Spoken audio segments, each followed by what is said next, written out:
If you want to add some excitement to your life, there are a lot of things that you can do. You can parachute out of an airplane. You can run with the bulls in Spain. You can climb a mountain.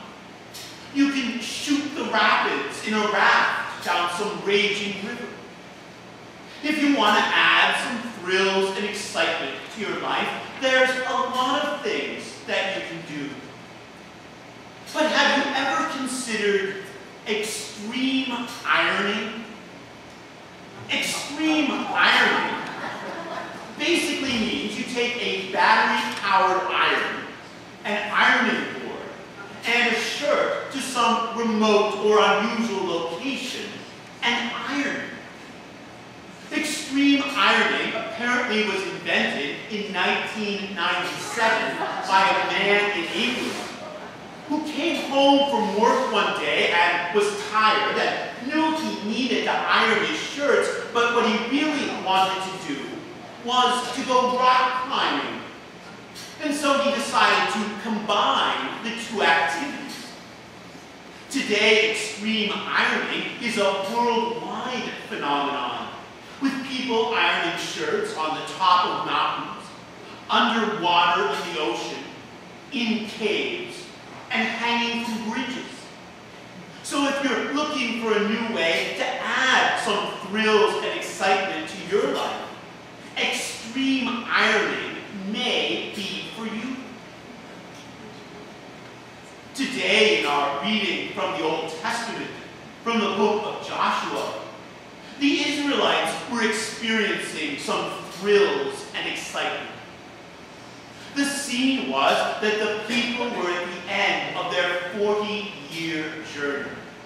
After escaping out of slavery in Egypt and traveling through the desert for 40 long years, at last the people were prepared to enter into that special land that God had promised to give them. But standing between where they were and where they wanted to be was the Jordan River. And the Jordan River wasn't some little trickle of a stream that they could wade across. No, this was the spring of the year when the Jordan was flooding its banks. Between the spring rains coming down and the snow melting off the mountains in the north and rushing down, the Jordan River was a rushing torrent of water, some 700 feet across. But God appeared to Joshua, the man who had taken over the leadership of Israel after Moses had died. And God said to Joshua, "Tell the priest to take the Ark of the Covenant, that special golden box that housed the stone tablets that had the 10 Commandments inscribed on them. Tell the priest to take the Ark of the Covenant and to go before the people and to begin walking into the water." And as the priest went and did that, all of a sudden God held back the waters of the Jordan River so that the people were able to pass over on dry land.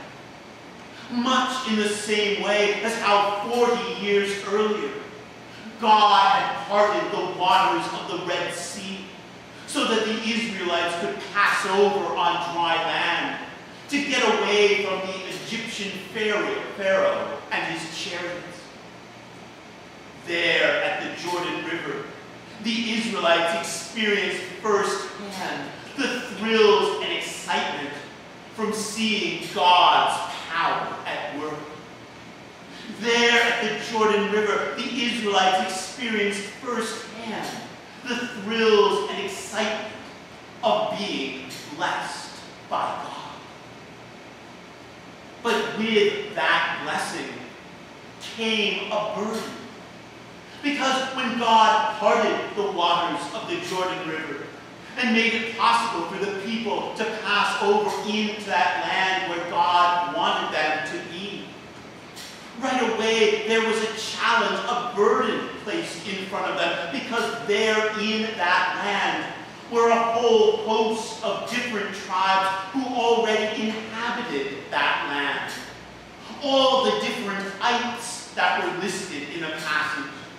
The Canaanites, the Hittites, the Hivites, the Girgashites, the Perizzites, the Amorites, and the Jebusites.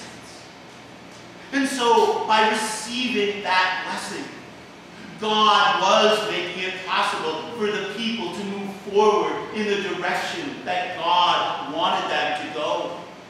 But at the same time, the people were now faced with a whole new set of challenges and burdens. It's somewhat similar to what happened to Jesus at the time of his baptism. When Jesus was baptized around the age of 30, there were all kinds of thrills and excitement as the sky was torn open, as a dove descended on Jesus, and as a voice boomed out from above, declaring Jesus to be God's beloved Son. But what happened right after Jesus received that blessing?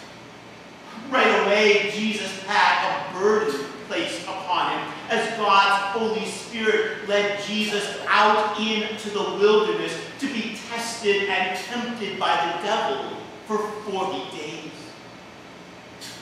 And so even as the Israelites crossed over the Jordan River amid the miracle of God parting the waters like that, they must have had their share of fears about the burdens that they still had to deal with. But the reality is that we all have fears. It's like it's been said that some people are afraid of the dark. Some people are afraid of falling. Some people are afraid of lobsters. And some people are afraid of falling on lobsters in the dark.